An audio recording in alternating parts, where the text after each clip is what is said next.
Hi friends, 69,000 शिक्षक भर्ती में एक बार फिर से आपका स्वागत है। और अभिमान एकेडमी के माध्यम से सबसे सटीक और विश्वसनीय खबरों के साथ, लेकिन सबसे इम्पोर्टेंट बात यह है कि सूचनाएं जो आ रही हैं आजकल, ये तथ्यहीन और बेवजह की जो सूचनाएं उड़ रही हैं ये गलत है।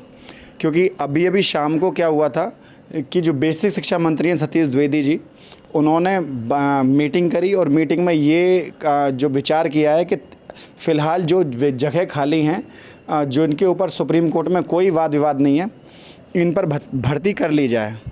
लेकिन जो कार्य है इस समय वो विवेकपूर्ण तरीके से ना होकर जो है भर्ती पूर्ण कराने पर ज़्यादा जोर दिया जा रहा है।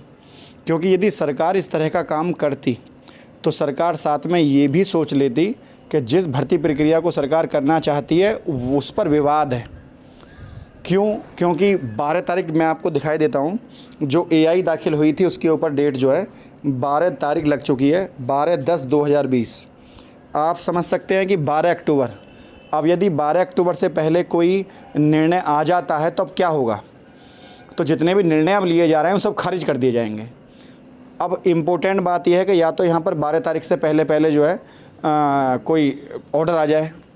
जो शांता गौड़ सर हैं उनका जो मैचिंग नहीं बैठ रही है, कई बार कोर्ट के साथ उनका प्रॉपर सेटिंग नहीं हो पा रही है, जिसकी वजह से ऑर्डर लेट हो रहा है।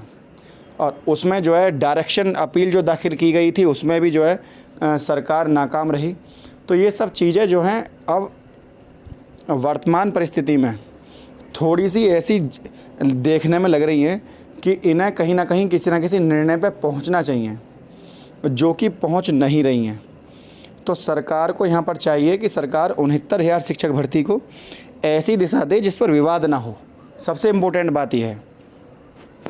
तो अब फ़िलहाल जो चीज़ें चल रही हैं उनको देखकर तो ये लगता है कि सरकार जो है कहीं कहीं ऐसा लगता है किसी परिप्रेक्ष्य में कि मनमाने ढंग से जो है भर्ती को पूरा करा रही है, जो कि सही नहीं है।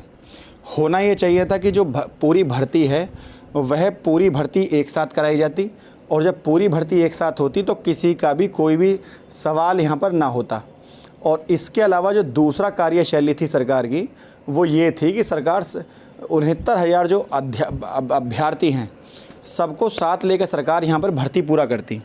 क्योंकि यदि सबको साथ लेकर यदि सरकार भर्ती करेगी तो सबसे अच्छी बात यहाँ पर ये होगी कि सरकार एक ऐसी नियुक्ति यहाँ पर देती जिसमें पारदर्शिता होती और किसी भी छात्र का अहित ना होता, ना आरक्षण के आधार पर, ना लिस्टिंग के आधार पर, और किसी को कोई गिला शिकवा नहीं होता सरकार से।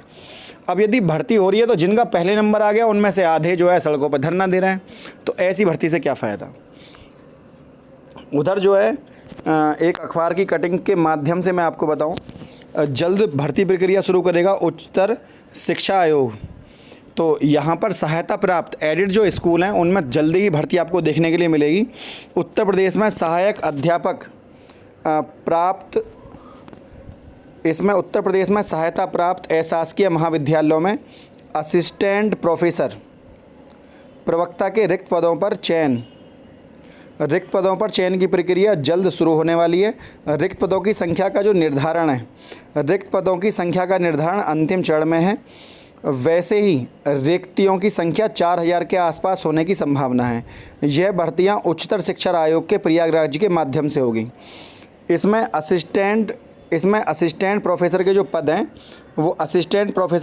हैं वो पद आपके 2016 में कोई भी विज्ञापन जारी नहीं किया गया। नेट और PhD धारक अभ्यर्थी 4 वर्ष के लिए नया विज्ञापन का इंतजार कर रहे हैं। 2016 में 1150 पदों पर भर्ती प्रक्रिया चयन शुरू होनी थी, लेकिन वो भर्ती प्रक्रिया नहीं हो पाई। इसके अलावा जो वैकेंसी आने वाली है वो आपका 4,000 पदों को लेकर 4,000 के आसपास हो सकते हैं। जैसे ही आरक्षण के नियमों का जो आरक्षण के नियम हैं उसको लेकर भर्ती जो है विवाद में है, जैसे ही आरक्षण के नियमों को लेकर मैटर सुलझता है तुरंत ही इसका विज्ञापन जारी कर दिया जाएगा। 6,000 पद खाली है महाविद्यालयों में अब तक, तो आप समझ सकते हैं एक बड़ी भर्ती आपको यहाँ पर देखने के लिए मिलेगी।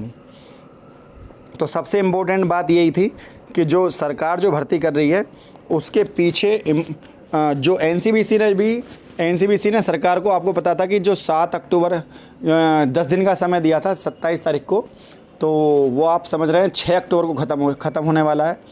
और उससे पहले उन्होंने जो टाइम दिया था सरकार को, वो दिया था 23 तारीख को, जिसका समय सीमा ख़त्म हो जाएगी 3 अक्टूबर। और जो पहले एक दूसरे मामले में जो समय दिया था सरकार को, और उसकी 10 अक्टूबर। तो मेरा कहने का मतलब है अलग अलग भर्तियों का अलग अलग चीज़ें जो हैं वो 5 अक्टूबर को आपको EWS की सुनवाई भी होगी। तो ये जो अब उस पर एक अन्य केस पर सुनवाई जो 10 नवंबर लगा दी है, उसमें 10 नवंबर को सुनवाई होनी है EWS वाले मुद्दे पर। तो यहाँ जो नए मुद्दे सरकार ने टाले थे, अब उनकी भी डेट आ रही। अब मैं आपको ये और बता दूं कि जो 19 तारीख से लेकर 24 तारीख तक, 25 तारीख का संडे है, तो 19 अक्टूबर से लेकर और 25 अक्टूबर तक दशहरे की छुट्टी हैं कोर्ट की। तो 19 तारीख से पहले यदि कोई ऑर्डर आता है तो ठीक है, वरना फिर 25 के बाद आएगा। 6 दिन वो चलेंगे। उसके बाद फिर आपको पता ही है नवंबर में दिवाली छुट्टी पड़ जाएंगी, तो उनकी मैं बात नहीं कर रहा क्योंकि उससे पहले ही मैटर सुलझ जाएगा। तो 19 तारीख से पहले अब हमारे पास समय कब है? हमारे पास है 12 अक्टूबर से पहले का समय। क्यों? क्योंकि 12 अक्टूबर को तो डेट लगी हुई है। 31,661 पदों पर भर्ती पर रोक लगाने के लिए सरकार ने जो है यहाँ पर कोर्ट में डेट लगा दी 31,661 पदों पर। तो 12 अक्टूबर उसमें डेट लगी हुई है।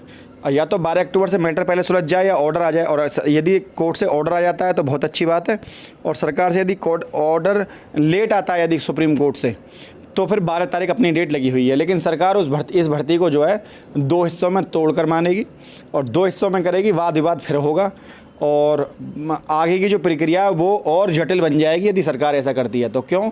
क्योंकि आपको पता ही है पहले से ही आरक्षण को लेकर NCBC आयोग सख्त है। आप भर्ती प्रक्रिया पूरा करेंगे, वो वहाँ पर स्टे लगाएगी। भर्ती हो भी गई तो उन अभ्यर्थियों को जिनको नियुक्ति पत्र मिलेगा एक संशय वाला रहेगा। तो ऐसा ज्वाइन लेटर जिस पर ये लिखा हो कि आपकी नियुक्ति कोर्ट के अधीन है, तो वो चीज़ें सही नहीं हैं। भाई अगर किसी को आप ज्वाइन लेटर दे रहे हो तो आप उसको स्थायी तौर पर ज्वाइन लेटर दे रहे हैं, आप उसकी वो सरकारी नौकरी दे रहे हैं, वो उसकी रोजी है। तो उस पर इस तरह से खेल करना कि आपकी जो भर्ती है वो अभी कोर्ट के अधीन है, ऐसी जल्दबाजी सही नहीं है। जिस अभ्यर्थी ने इतना समय वेट किया है, थोड़ा समय वेट का और सही। इसमें कुछ अभ्यर्थी ऐसा भी कमेंट बॉक्स में कमेंट कर रहे थे कि सर आपको क्या प्रॉब्लम है यदि 31,661 की लिस्ट लग रही है। भाई हमको प्रॉब्लम ये नहीं है कि आपको नियुक्ति मिल रही है, सरकार आपको पैसा देगी, आपने मेहनत करिए, आपको नियुक्ति मिलनी चाहिए, हम आपके साथ हैं। लेकिन जो अभ्यर्थी पीछे छूट रहे हैं उनका क्या? आपको नियुक्ति तो फिर भी मिलनी है, फिर भी 2 महीने में 1 महीने में आप 2 महीने में आपका कौन सा बिल गेट्स बन जाएंगे क्या? तो इम्पोर्टेंट बात यह है कि जब इतना समय इंतज़ार करा है तो धैर्य और रखिए। एक शिक्षक का धैर्यवान होना भी एक गुण है।